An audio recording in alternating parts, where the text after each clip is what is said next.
Hey. Hi, guys. All right. So, Ophiuchus, thanks for all your patience while I've been away for a while. I am honored you guys are back and hanging out with me again. So, we're going to use some mythology for our kind of inspiration. And I did a pre shuffle, and here's what you guys began with. So, you have Metis. Now, in Greek mythology, Metis was from the very ancient time. So, before Zeus and the Olympian gods were the Titans. And Metis was responsible for all wisdom and knowledge until Zeus came along. And then Zeus actually utilized her guidance in how to overthrow his father, Kronos, one of the Titans. And then he was so inspired by her that he actually swallowed her.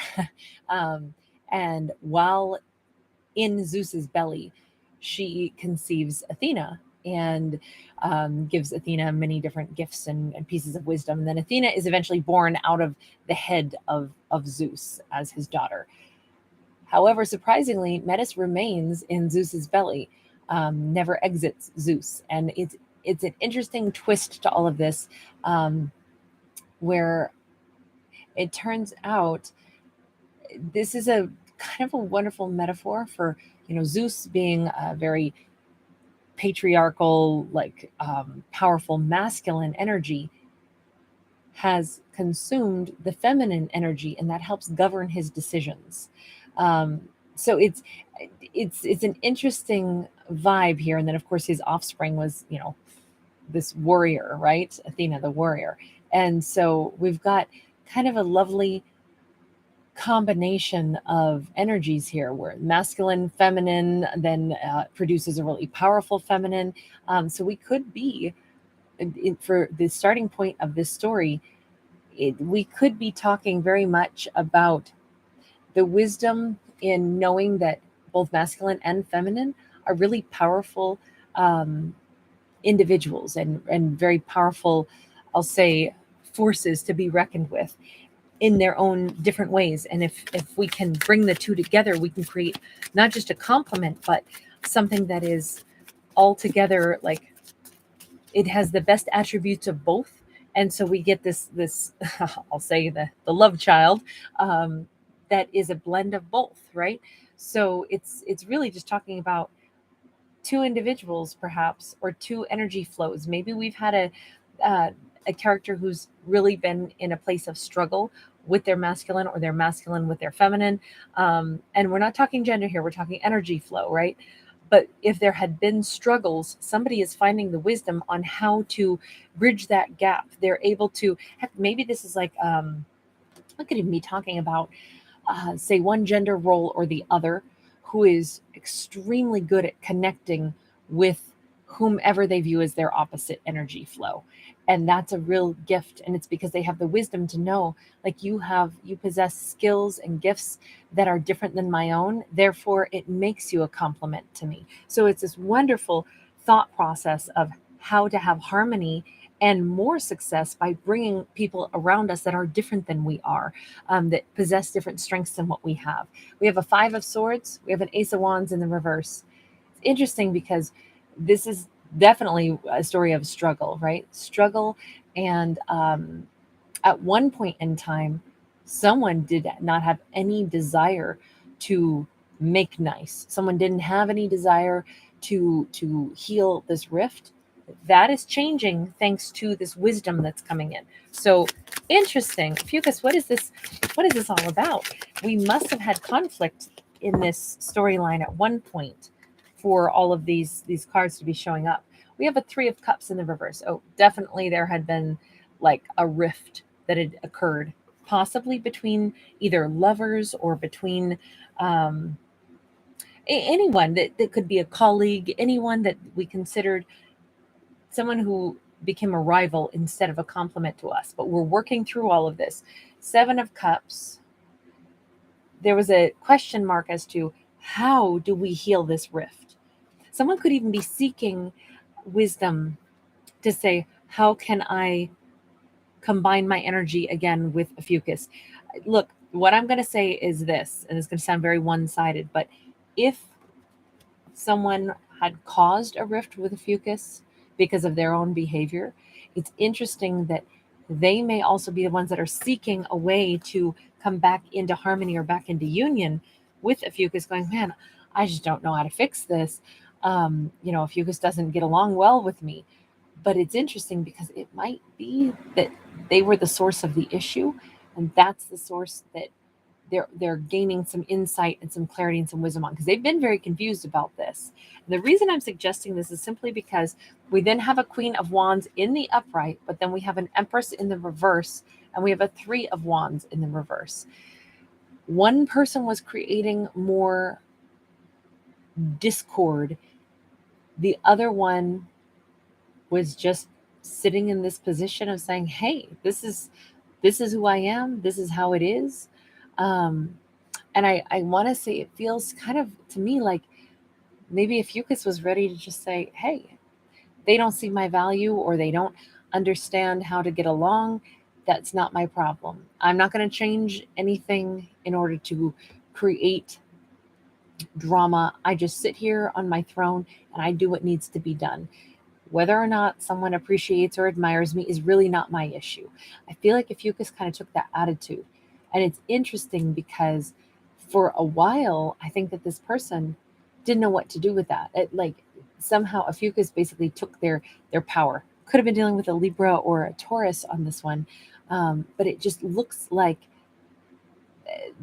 that, like Ophiuchus was the calm in the middle of the storm. Even, I would say, unmoved, unimpressed by the fact that someone was feeling like, gosh, why can't we just get along? But what's interesting is it kind of seemed like the obstacle might have been on their side. So if there was this need to, I don't feel like this Queen of Wands was ever in competition with anyone, okay? But I do feel like the other individual Ophiuchus might have been dealing with, they may have looked at this as if there was competition or there was something that,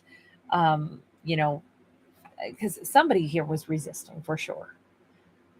My impression is maybe they really wanted to, you notice how these people are like walking away from this person.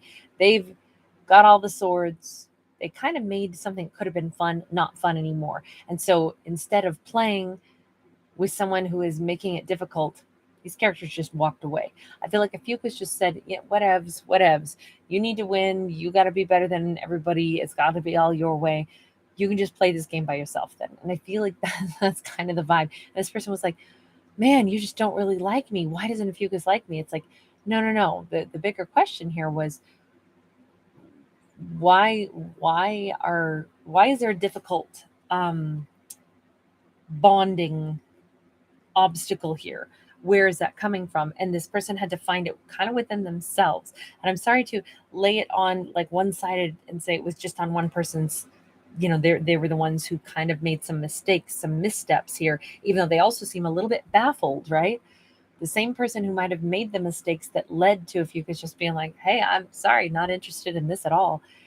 They seem to also be the one that was like, wow, I don't know how to fix this. I don't know what happened. But because they kind of were viewing things from this position, an Empress in the reverse is someone who should be amazing, should be super powerful. But in this case, they may not see themselves as that. So again, it could be competitive. This could be, we could have it between two feminines, but they were almost unwittingly vying for a pecking order or something. And there's never a need for there to be a pecking order because both of these individuals are simply equal and uniquely different and complement one another. Whether it was as friends or lovers, could be same-sex relationships since we do have a queen and an empress. But because of that role that we're talking about of the masculine blending with the feminine, finding wisdom and counsel from others who see things differently than we do. This could really, again, just represent, when we talk about masculine and feminine is receptive energy, masculine is action taking. It's the difference between the sun and the moon. I almost feel like that's more the vibe we're talking about, less about gender and more about just the roles that these two play. And they didn't, one person definitely didn't realize Why are we struggling? And they didn't realize it was because of them, basically, because we only have one Empress in the reverse here. We've got a King of Pentacles in the reverse. We have a Magician upright. And then we have a Six of Cups in the reverse. You know, it's interesting because if somebody is trying to find the answer as to why something didn't work out, it's funny because I have to say, I don't know that these two are going to be working it out. They may actually start to understand. Either it was, if they do work it out, it's because there were other external circumstances that were causing problems with that Six of Cups in the reverse.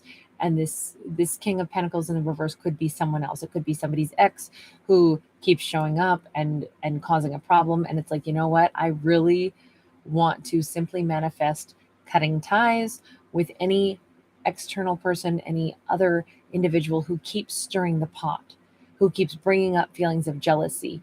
I really just want to manifest us being together and closing out old cycles with other people that we're already done with. Because we could have an ex who's been a source of difficulty here. Maybe someone didn't realize that they were basically energetically bringing like a third party into this relationship, and that was a source of contention. There could have been a little bit of that, but it could also simply be that Ophiuchus is manifesting letting this whole thing go. If they're sitting in this Queen of Wands and now they're sitting in this Emperor energy, it could be that Ophiuchus is saying, I've had the wisdom to know when to release someone who seems unaware that their behavior is causing rifts between us. They don't want to give.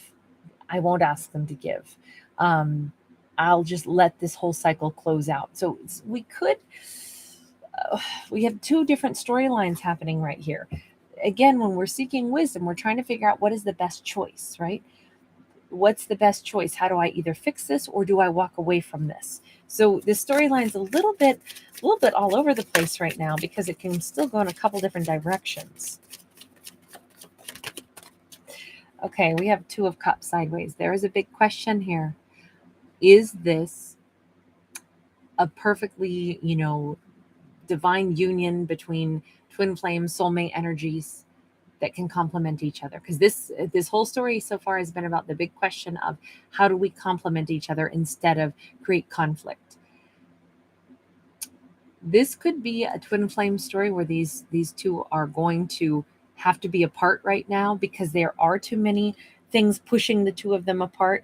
Competition, maybe an ex, maybe it's like, hey, until you're done with issues that keep driving a wedge between us, this isn't going to play out properly. It's just not. I don't want to have conflict with you. But I feel like this is all the Ophiuchus saying, I don't want to do conflict.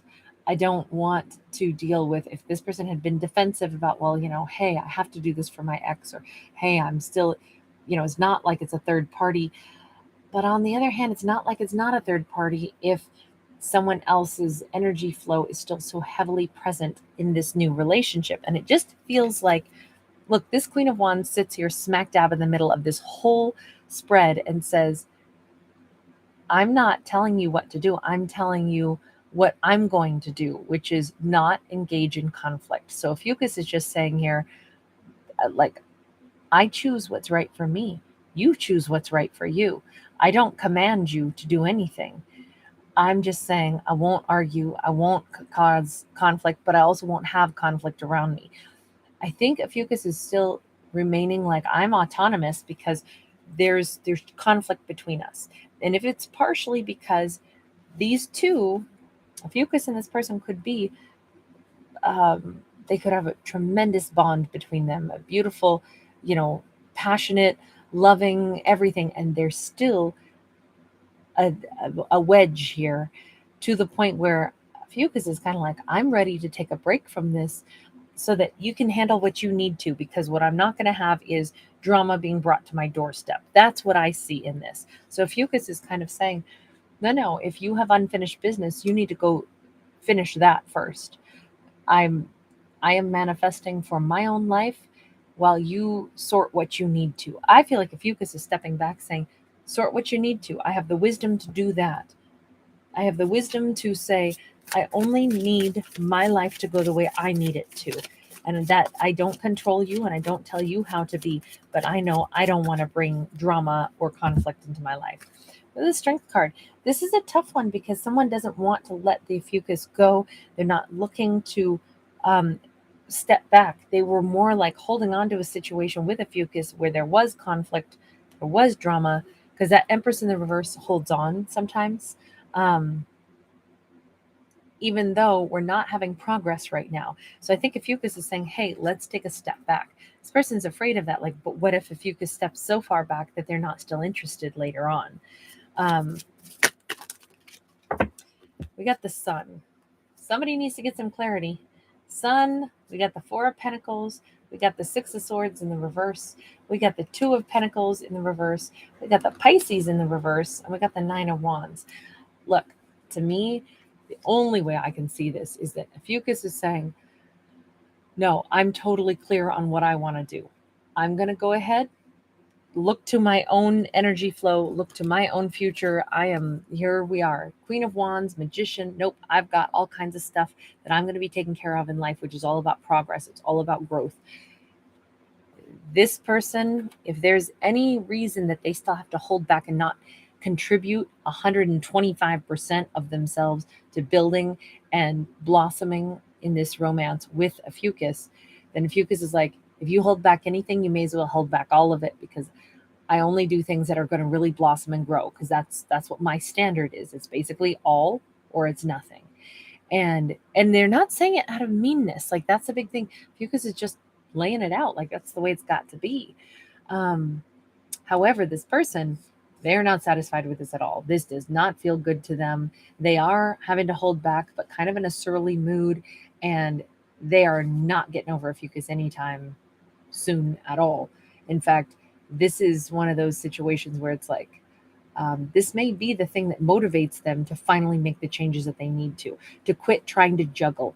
Because it feels like in this story, someone has been juggling, not because it's like, oh, I don't know who I like. Do I like you better or you better? No. It's more like they've been juggling some kind of, well, I can't help it. I have this responsibility still to some other situation. Responsibility is one thing, but you've got to finish paying your debts so that you can start a new life. It's basically like close one door before you open the next. Otherwise, it gets real murky. And that's kind of what Ophiuchus is saying. Like, no, I'm not telling you what you need to do. I'm just telling you how it has to be for me to be interested. And I feel like Ophiuchus really means it. They just kind of make the decision and they move forward in life and they're super happy. And this person finally has that little fire lit under them that says, wow, I need to finish a situation. Maybe there was a Pisces involved. You notice that we do have, like two fish, right? So there could have been like, they had emotions for two people, one, Ophiuchus, who they maybe love, but then also someone who they felt a responsibility to. And this can be not anything about like a romantic ex, but this could be a child, an adult child. Sometimes people vie for attention because they are still tangled up in, just again, it's more about obligation and responsibility than about romance here. But the big thing is, Ophiuchus was like, well, hey, to do anything, I need your full attention, because a Queen of Wands says, I'm good single and solo, but if you're not bringing anything to the table, then basically I'm still single and solo. So I'm not going to call you my mate or my person if I'm actually operating as if I'm still single and solo, because you're not bringing anything to the table. So just don't think that you can lock me down and have me be, my eyes are for you and you only, when you haven't actually brought anything to the table. And I just feel like that's the attitude that Ophiuchus is in here. Thing is, this is this character. Boy, this has been a head trip for them. They've even got a head bandage on. But with this Nine of Wands, they're going to be working real hard to get this thing sifted and sorted out. So this person has every intention of working through the obstacles that they've got, because they realize there's no other way. There's no other way that they're going to get anything out of Ophiuchus. Ophiuchus has basically cut them loose and is completely fine about it. This isn't like, I'm so heartbroken. this is like, again, using the wisdom to say, I can't give my energy to a situation that is not genuinely going to be yielding the results that I want. You know, we both have to be a part of this equally. It's not like you have your life separate and I have my life separate, but then we say that we're together. This whole story about wisdom and combining things, that's kind of what the whole crux of the situation is are these two able to combine their energy, their resources, and their lives? Because right now it says one person is like, hey, if we can't do it, not a worry, then we haven't combined anything, which means I'm a free agent, which means I'm single. This person is not comfortable at all with Ophiuchus being single and a free agent, but the thing is, they don't really have a choice. Ophiuchus isn't going to accept them as a partner unless they're stepping up to really be a partner. So this person looks like they're stepping up to be a partner. So that's what we've got on this one, you guys. Boy, this got lengthy, didn't it? Thanks so much for being with me. Thank you for liking, sharing, subscribing, for just being awesome and being a part of my world. I appreciate each and every one of you. If you do enjoy my free storytelling, please do give this video a thumbs up. Please do subscribe to my channel. It's the only way my free channel can be here is with that kind of free support that you guys give to me. Also, speaking of things like that, if you didn't already know this, let me fill you in. Every year I do some giveaways to thank my subscribers. So I do it usually around the holidays, but this year I started a little bit early. So if you are watching the series of videos that I put out every day that I call the bonus general message, you will see that every single day in that video series, I show you in the very beginning of the video what the item is I'm going to be giving away. You guys can enter to win. And then the very next day, I tell you who the winner is. So that is going on right now. So don't miss out on a chance to participate if you would like to. Like I say, there's a playlist that's called bonus general message. So that's an easy way to track those down. Otherwise, just look it up on the video tab. Bye guys. Thanks so much.